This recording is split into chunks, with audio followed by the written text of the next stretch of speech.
You've seen them stalk, hunt, and terrify Hawkins. But what are they? From the flower-faced Demogorgon to the psychic horror of Vecna, the creatures of the Upside Down aren't random nightmares. Each is a specialized part of a terrifying invasion force. Strap in. We're explaining every single Upside Down monster, their origins, powers, and weaknesses in the next 15 minutes. First, the one that started it all, the Demogorgon. This was the original predator. Think of it as the shock trooper of the Upside Down. It's a strong, fast, humanoid creature with a petal-like head that opens to reveal a lamprey-style mouth. It hunts by scent, particularly the scent of blood. Its most terrifying power? It can create temporary volatile gates between dimensions, allowing it to strike anywhere in Hawkins. Weakness? It's a lone hunter. Fire and heavy ballistics can hurt it. Eleven discovered it could be physically matched and destroyed in our world. Next, the Swarm. Demodogs. These are not a different species, they are juvenile Demogorgons. After the Season 1 Demogorgon shed spores in the Byers home, these larvae hatched and grew rapidly in the Upside Down. They are faster and more feral than a full-grown Demogorgon, and they operate in a pack under the direct control of the hive mind. They were the ground army that overran Hawkins' lab. Weakness. While tough, they are less durable than an adult. More importantly, severing their connection to the hive mind by closing the gate or injuring the mind flayer causes them to become disoriented or die. The nervous system of it all. The vines. This is critical. The writhing black vines and floating spores that cover the Upside Down are not just plants.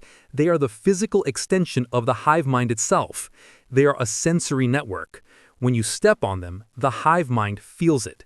They can act as snares and they inject the paralytic agent to subdue prey. In Season 2, they physically plugged into Will Byers, turning him into a spy for the Mind Flayer. Their weakness is the same as the hive minds. Damaging the core consciousness or closing the gate disrupts them. The Puppet Master's proxy, the Mind Flayer shadow form. That giant spider-like shadow seen over Hawkins is the conscious will of the hive mind. It is not a physical creature you can punch. It is a cloud of particulate matter that acts as a single consciousness. Its goal is assimilation. It can control the vines, the demo creatures, and, by injecting particles into them, humans, making them flayed. It is a strategist, not a frontline fighter. Weakness. As a psychic entity, it is vulnerable to powerful psychic counterattacks. Closing the main gate severs its connection to our world, forcing its particles to collapse or become inert. The infiltrators, the flayed. Humans who have been infected by the Mind Flayer's particles. They are not themselves, they are literal flesh puppets. The flayed act as perfect covert agents, gathering information and sabotaging from within human society.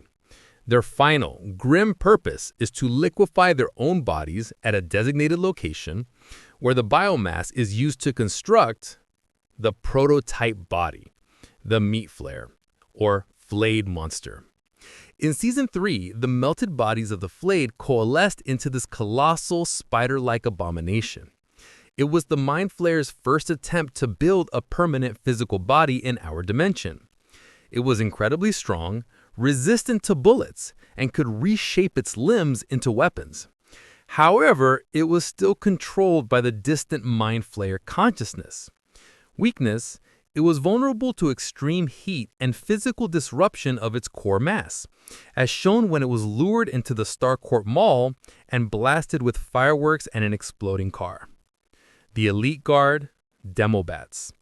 These flying creatures reside in the upside-down version of the Creo House, serving as Vecna's personal defenders and hunters. They are fast, travel in swarms, and have a sharp prehensile tail. They share a hive mind connection with Vecna so strong that injuring them causes him physical pain. They are the specialized attack dogs of the new regime. The new apex predator, Vecna. This is Henry Creel, a powerful psychic human who was mutated by the Upside Down. He is not just another monster under the Mind Flayer's control. He is its chief lieutenant and primary weapon. Vecna operates differently. He uses psychic links to haunt his victims, exploiting their trauma and guilt before killing them in a gruesome way that opens new gates to the Upside Down. He can telekinesically choke victims, enter minds, and create terrifying mental landscapes. Weakness: his psychic assaults can be broken by powerful emotional anchors, like a victim's favorite music. He is also vulnerable to direct psychic combat, as shown by Eleven. Physically, while strong, he can be hurt by conventional weapons if he's caught off guard. The ultimate origin: creatures from Dimension X. This is where the lore gets deeper. The Upside Down is likely a copy of Hawkins, but the monsters aren't from it. They are from a more ancient primal dimension called Dimension X. This is the true home of the hive mind, the Mind Flayer consciousness, and species like the Demogorgons.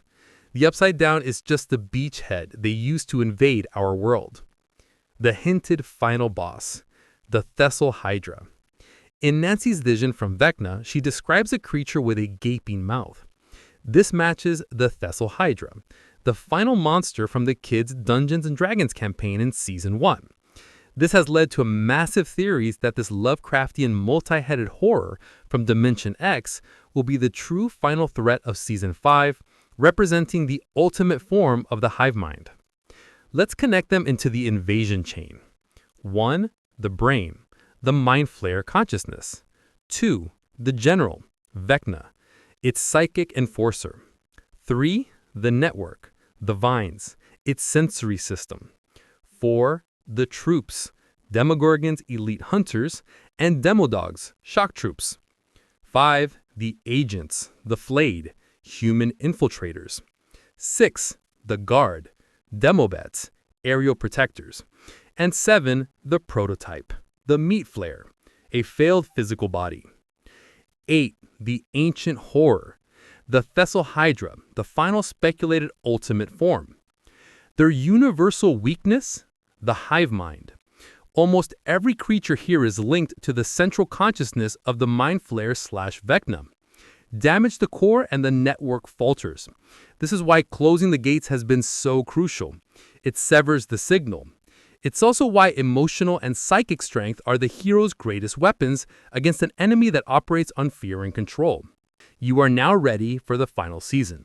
Remember the chain, study the weaknesses, and whatever you do, don't listen to the clocks.